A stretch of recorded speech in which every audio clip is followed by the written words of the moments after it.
The longest bridges in Southeast Asia are a diverse bunch. For starters, several happen to be elevated roads or tollways, which isn't exactly the first type of bridge that springs to mind when creating a list like this. While some bridges are architecturally stunning, others were designed, how do we put this nicely, to focus more on functionality.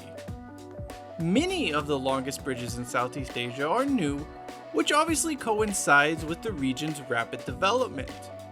Only one was opened before the year 2000 and quite a few were completed over the past few years. As for this list, we are focusing solely on car bridges.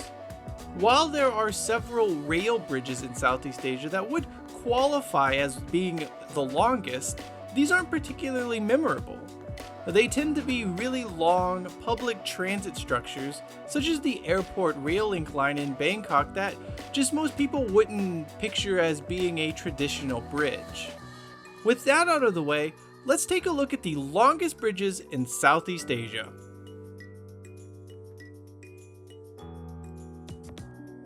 At 54 kilometers, the Bang Na Expressway in Thailand is the longest bridge in Southeast Asia. Now, I must say, having driven on this and looked at it and been around it for quite a few years now, it doesn't really feel like a bridge at all. The elevated tollway connects suburban Bangkok to Chonburi in Thailand's eastern seaboard.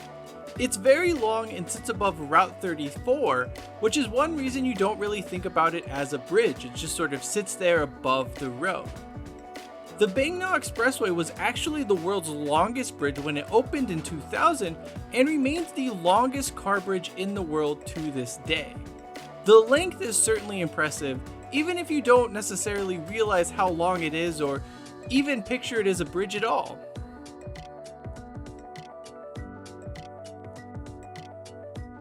There are many articles out there mistakenly listing Temburong Bridge in Brunei as Southeast Asia's longest.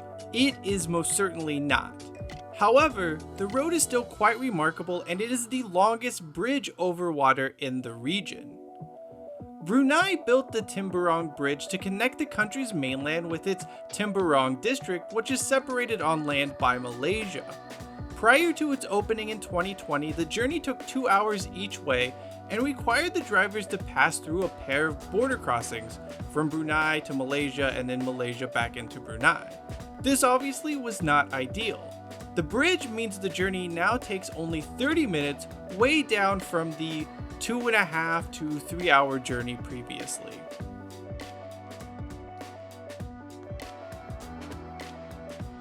As you can guess by the name, Penang Second Bridge is the second bridge that connects Penang to mainland Malaysia. The 24-kilometer toll bridge is best known for its winding S-curves. Original plans called for floating rest and service areas to be located in the middle of the bridge on the water, but those were scrapped due to high costs.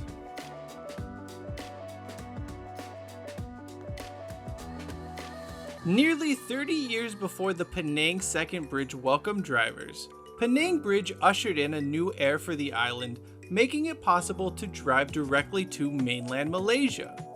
In 2009, the entire structure was expanded from 4 to 6 lanes. Initially, only the center span had 6 lanes, with the rest of the bridge being comprised of 4 lanes.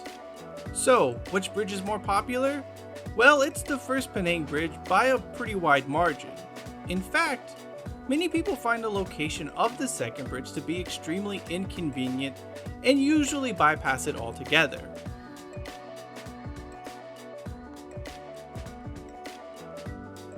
Thailand's longest bridge may not be much to look at, but the second longest one is definitely very visually stunning.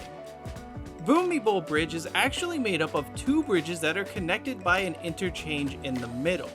This is one of the coolest bridges to drive over when you're in Bangkok, and it's definitely worth checking out if you're a fan of this sort of thing.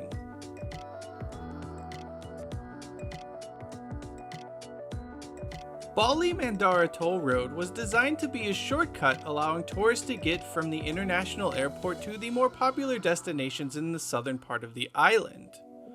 The bridge covers water, which was a necessity since the other roads serving the airport couldn't be expanded and there wasn't really room for an elevated highway. While this bridge may not be much to look at, you probably don't mind since you're in Bali for the other sites anyway, and it'll definitely help you get there faster.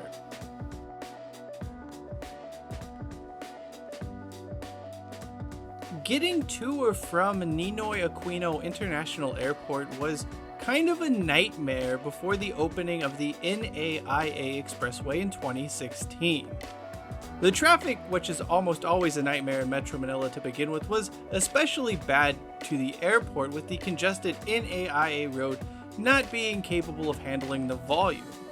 So while this bridge may also not be a real looker, it's probably the most beneficial bridge on this list if you're familiar with the notorious Metro Manila traffic scene. That does it for our look at some of the longest bridges in Southeast Asia. For Interesting Asia, I'm Cheyenne Hollis, and as always, make sure you keep it interesting.